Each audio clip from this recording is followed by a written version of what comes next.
Namastê, turminha querida!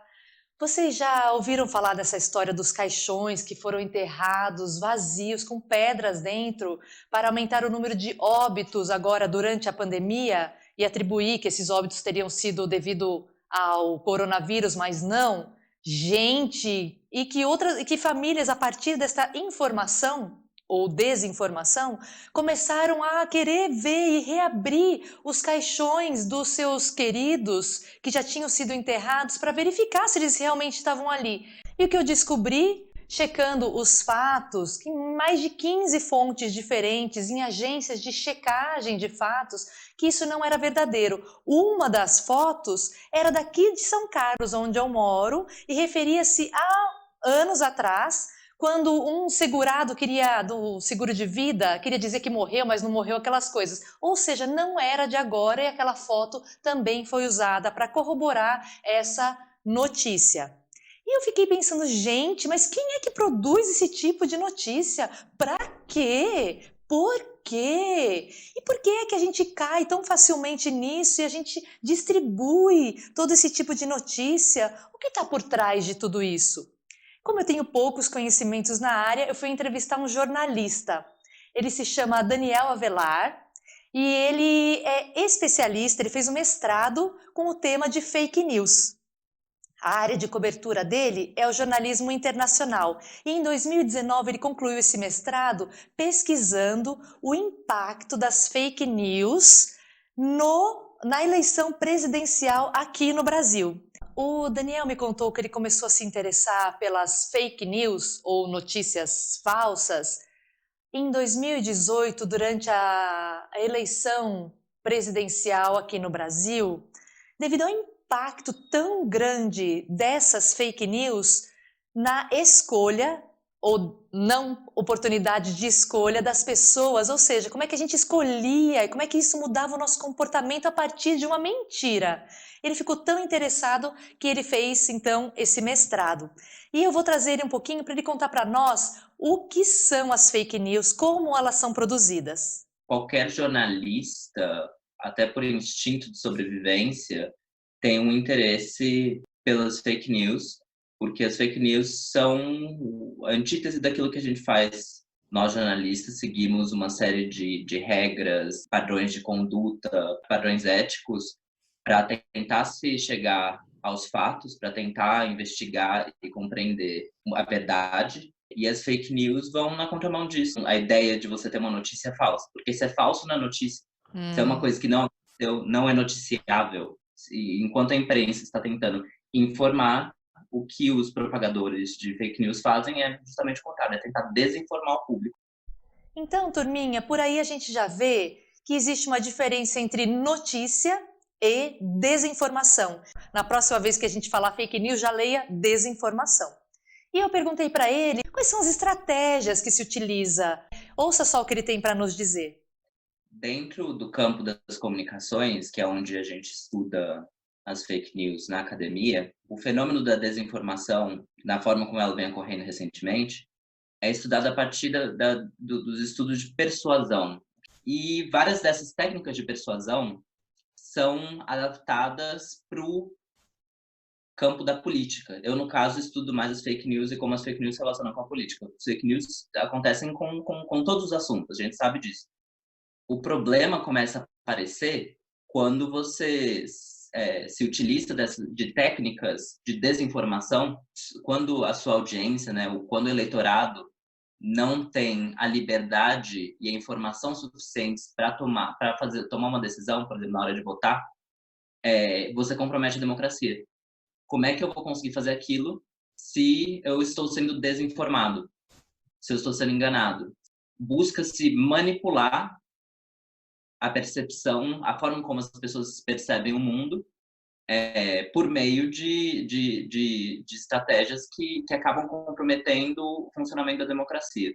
Ô, gente, e no final, com todas essas estratégias que a gente não vê, só chega até a gente, como a gente se vê brigando com o amigo, brigando com a família. escrevendo no WhatsApp, pô, olha, isso aí é mentira, checa aqui. E a pessoa rebatendo, falando, não, eu não acredito na imprensa. Mas eu falo, em quem você acredita então? No fulano, no parente, no ciclano. E a gente se vê que nem time de futebol, vezes 10, brigando mesmo. Como se, por exemplo, se eu falo que um post de alguém, olha, isso não é verdade, eu tento com uma, né, vou de ladinho, olha aqui as fontes, a pessoa pensa que eu tô contra ela. Vocês já viram isso como que acontece? E a gente vê briga de verdade, da gente não se falar e perder amigos. Como assim? Como é que isso aconteceu? E o Daniel também explica isso. Um fenômeno que começa a surgir e que também está sendo muito estudado e que tem muito a ver com as fake news é o que se chama de polarização política ou de hiperpolarização. Chega a ser um ponto onde a política, ao invés de se tornar a busca pelo consenso e a busca, enfim, nós reconhecemos que temos diferenças, mas vamos tentar trabalhar nisso junto para construir as coisas que a gente tem que fazer. A política passa a ser um jogo de confrontação e onde para você ter alguém que ganha, você precisa necessariamente ter um grupo perdedor. Isso é muito complicado, porque você cria animosidade, você cria conflito social e abre espaço até para violência política. E isso num processo eleitoral, ou seja, você tá buscando se aproveitar do ambiente que deveria ser de debate democrático para atacar minorias. Gente, então, além dessa polarização, que a gente já entende a origem, a gente vê que a desinformação que a gente vem esparramando aos nossos amigos e familiares já era um risco, já era um problema sério nas eleições, mas também em outros campos. Mas agora, com a pandemia, é muito maior. Porque se a gente dissemina uma inverdade, uma mentira, a gente incentiva que outras pessoas também sejam colocadas em riscos e levando até a morte. Olha que grave, mas a gente não vê essas consequências.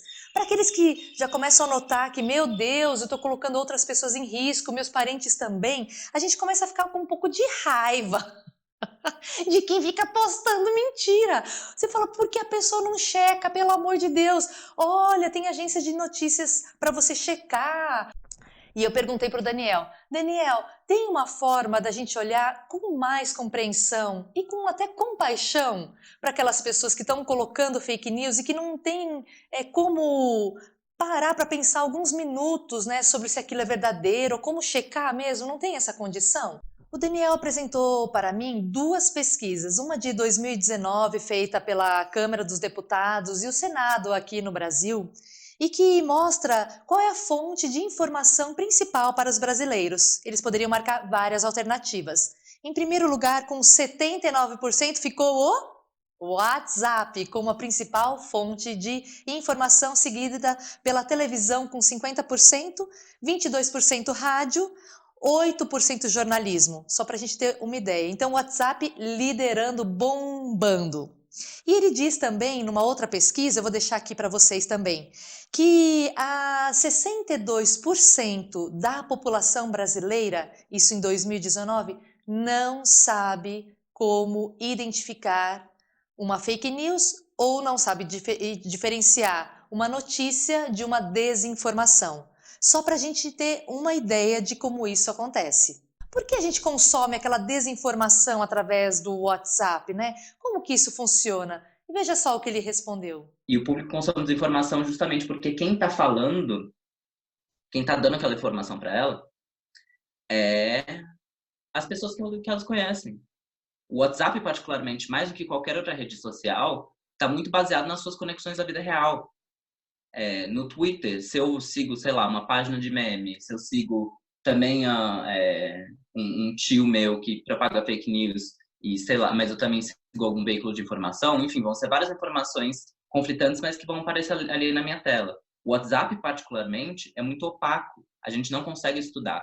E ali naquele submundo, as pessoas vão compartilhando coisas e vão acreditando em coisas porque a pessoa que deu aquela informação é uma pessoa muito próxima.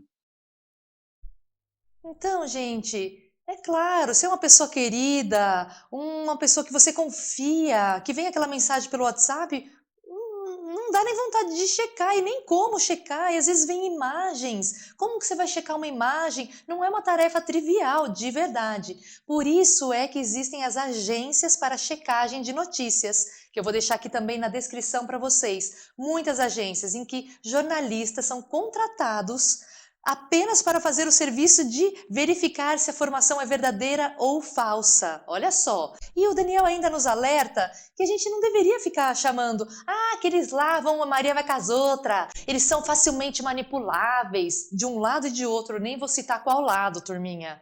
Veja só o que ele conta para nós. Eu não gosto dessa ideia de que as pessoas são muito facilmente manipuláveis. Não, as pessoas vão acreditar porque quem está apresentando aquela informação é uma pessoa de confiança, mesmo que a fonte daquela informação não seja confiável, e porque no final das contas as pessoas, quando elas procuram se informar, quando elas compartilham conteúdo, mais do que saber a verdade, a maioria das pessoas faz isso mesmo que inconscientemente para fazer parte de um grupo. Então, se para eu me sentir acolhido, isso significa que eu tenho que acreditar em tal coisa que estão me mandando, tudo bem.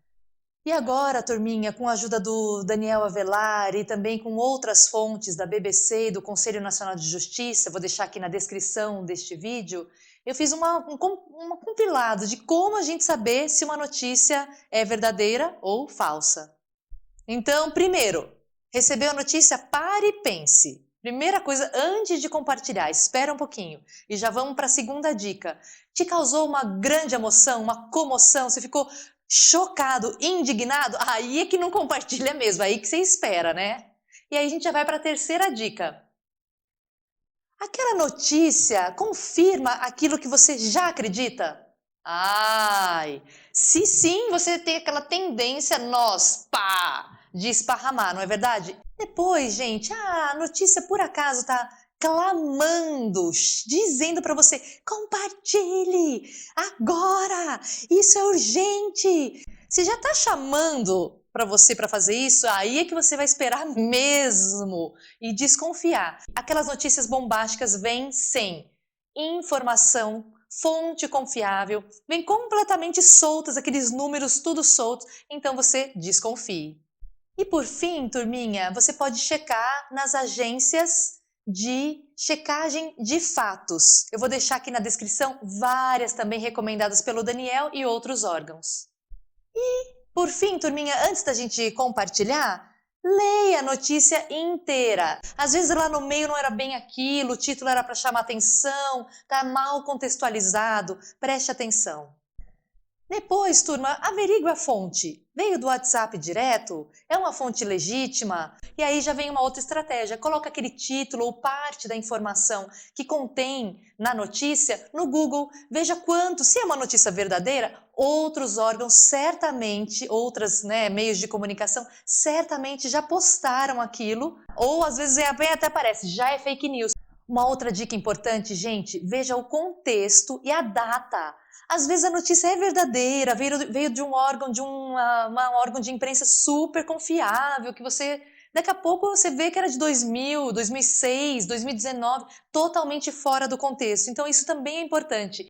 Então, turminha, agora que a gente já sabe como checar as fontes para saber se é uma fake news ou uma notícia verdadeira, a gente também gostaria, claro, de ajudar os nossos amigos e familiares a também poderem checar essas notícias, mas nem sempre isso acontece. Às vezes a pessoa não reage bem, dizer que aquilo é uma inverdade que ele está postando, né? E eu pergunto ao Daniel, como é que a gente deveria proceder? Porque às vezes a gente fica com raiva daquela pessoa, você fica, não é verdade? E veja só o que ele conta para nós. Eu acho que a primeira coisa que a gente precisa ter é paciência. Porque, assim, se eu for ficar com raiva de todo mundo que espalha fake news, eu não vou ter mais amigo. Porque, que nem eu tava falando, tipo, mais da metade da população que não sabe o que é fake news, o que é notícia de verdade. É ter paciência. Porque dá raiva, sim, dá muita raiva você ver as pessoas compartilhando coisas que são claramente falsas e que é só uma preguiça da pessoa ali de procurar uma informação de qualidade. Turminha, o Daniel nos recomenda paciência, que coisa boa, né? E o que seria o inverso da paciência?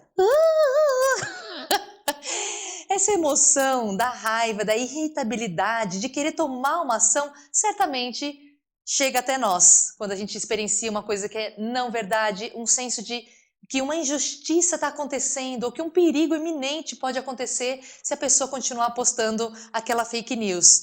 Então, gente, a gente vê que a gente já vai partindo aí para o campo das emoções. E a terceira parte desta série de vídeos vem com a Mariana Brasil, que vai trazer para nós mais informações sobre as emoções e as fake news aqui para nós, tá bom, turminha? Então eu termino e convido vocês já para o terceiro vídeo. Namastê!